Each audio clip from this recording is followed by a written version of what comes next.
नमस्कार दोस्तों, आप सभी का मेरे YouTube चैनल मायरा वॉइस में हार्दिक स्वागत है। आज की इस वीडियो में हम आपके लिए श्रावण मास महात्म्य 5वां अध्याय लेकर आए हैं। श्रवण करेंगे।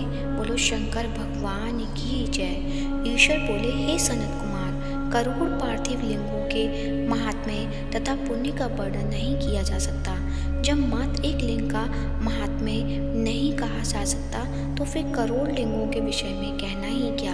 मनुष्य को चाहिए कि करोड़ लिंग निर्माण असमर्था में 1,00,000 लिंग बनाए या 1000 लिंग या 100 लिंग ही बनाए। यहाँ तक कि एक लिंग बनाने से भी मेरी सन्निधि मिल जाती है। षडाचल मंत्र से 16 उपचारों के द्वारा भक्तिपूर्वक मन से भगवान शिव की पूजा करनी चाहिए। ग्रह यज्ञ के साथ उद्यापन करना चाहिए, उसके बाद होम करना चाहिए और ब्राह्मणों को भोजन कराना चाहिए। हे सनत कुमार, इस अनुष्ठान को करने वाले की अकाल मृत्यु नहीं होगी। यह व्रत बांझपन को दूर करने वाला, सभी विपत्तियों का नाश करने वाला तथा संपत्तियों की वृद्धि करने वाला है। मृत्यु के पश्चात वह मनुष्य कल पर्यंत मेरे समीप कैलाश वास करता है। और जो मनुष्य श्रावण मास में पंचामृत से शिव जी का अभिषेक करता है, वह सदा पंचामृत का पान करने वाला, गोधन से संपन्न, अत्यंत मधुर भाषण करने वाला तथा त्रिपुर के शत्रु भगवान शिव को प्रिय होता है। जो इस मास में अनुदान व्रत करने वाला तथा हविष्यान ग्रहण करने वाला होता है, वह बेरी आदि सब प्रकार के धान्यों को अक्षय निधि स्वरूप हो जाता है।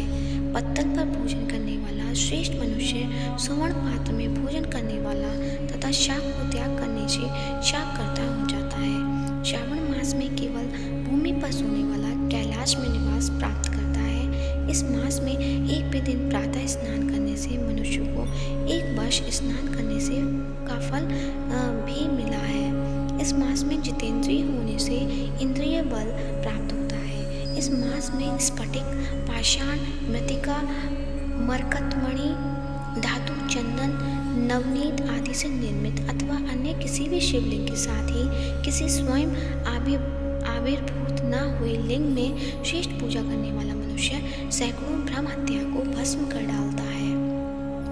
किसी तीर्थ क्षेत्र में सूर्य ग्रहण या चंद्र ग्रहण के अवसर पर 1,00,000 जप से जो सिद्धि होती है, वह इस मास में एक बार के जप से ही हो जाती है। अन्य समय में जो 1000 नमस्कार और प्रदक्षिणाएं की जाती हैं, उसका जो फल मिलता है वह इस मास में एक बार करने से ही प्राप्त हो जाता है। मुझको प्रिय इस श्रावण मास में वेद पारायण करने पर सभी वेद मंत्रों की पूर्ण रूप से सिद्धि हो जाती है।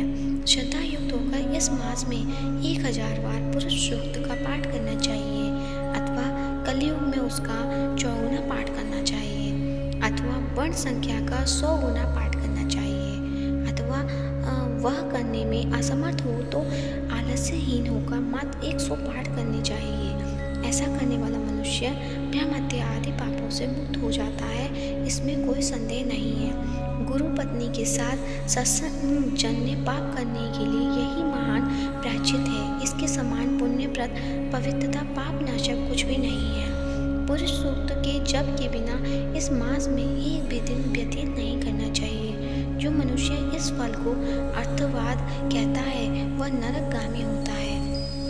इस महीने में समिधा, चारू, तिल और घृत से गृह यज्ञ होम होना चाहिए। शिव के रूपों का भलीभांति ध्यान आदि करके धूप, गंध, पुष्प, नैवेद्य आदि से पूजा करानी चाहिए और अपने सामर्थ्य के अनुसार कोटि होम, लक्ष होम अथवा 10 सहस्त्र होम करना चाहिए। सनत कुमार बोले, इसके बाद अब मैं 12 के व्रतों का वर्णन करूंगा, आप सुनिए। हे अनंत, उनमें सर्वप्रथम मैं आपको रविवार का व्रत बताऊंगा। इस संबंध में लोग एक प्राचीन इतिहास को कहते हैं। प्रतिष्ठानपुर में सुकर्मा नामक एक दुष्ट था। वह दरिद्र, कृपण तथा भिक्षावृत्ति में लगा रहता था। एक बार धन धान्य मांगने के लिए घूमते घूमते नगर में गया। उसने किसी एक गृहस्थ के घर में मिलकर रविवार का उत्तम व्रत करती हुई स्त्री को देखा। तब उसे देखकर वे स्त्रियां परस्पर कहने लगी, इस पूजा विधि की शीलता पूर्वक छिपा लो। इस पर वह विप्र उन स्त्रियों से बोला कि हे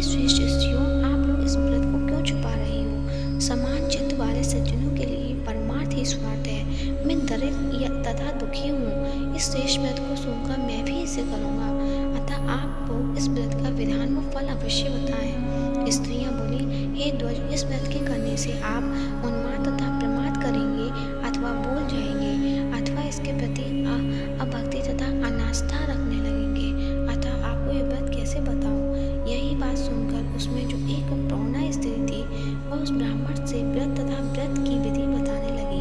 हे ब्राह्मण, श्रावण मास के शुक्ल पक्ष के प्रथम रविवार को मौन होकर उठ करके शीतल जल से स्नान करें। उसके बाद अपना नित्य कर्म संपन्न करके पान के एक शुभ दल पर रक्त चंदन से सूर्य के समान पूर्ण गोलाकार 12 परिधियों वाला सुंदर मंडल बनाएं। उस मंडल में रक्त चंदन से संज्ञा सहित सूर्य का पूजन करें। उसके बाद घुटनों के बल भूमि पर झुककर 12 मंडलों पर अलग अलग रक्त चंदन तथा जपा कुसुम से मिश्रित अर्ध श्रद्धा भक्तिपूर्वक सूर्य को विधिवत प्रदान करें और लाल अक्षत जपा कुसुम तथा अन्य उपचारों से पूजन करें। उसके बाद मिश्री से युक्त नारिकेल के बीज का नैवेद्य अर्पित करें। आदित्य मंत्रों से सूर्य की स्तुति करें और श्रेष्ठ द्वादश मंत्रों से 12 नमस्कार तथा प्रदक्षिणाएं करें। उसके बाद 6 तंतुओं से बनाए गए सूत्र में 6 ग्रंथियां बनाकर देवेश सूर्य को अर्पण करके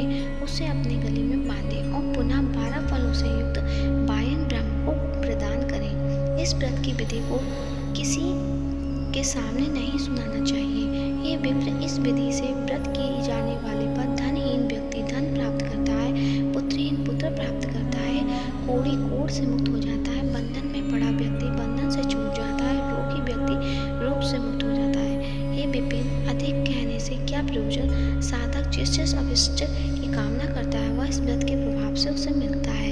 इस प्रकार श्रावण के 4 रविवारों और कभी कभी 5 रविवारों में इसका व्रत को करना चाहिए। इसके बाद व्रत की संपूर्णता के लिए उद्यापन करना चाहिए। हे विप्रेंद्र, आप इस प्रकार करें, इससे आपकी सभी कामनाओं की सिद्धि हो जाएगी। इसके बाद उन पतिव्रताओं को नमस्कार करके वह ब्राह्मण अपने घर आ गया। उसने जैसा सुना था उसी विधि से उस संपूर्ण व्रत को किया और अपनी दोनों पुत्रियों को भी वह विधि सुनाई। उस व्रत के सुनाने मात्र से शिव जी के दर्शन थे।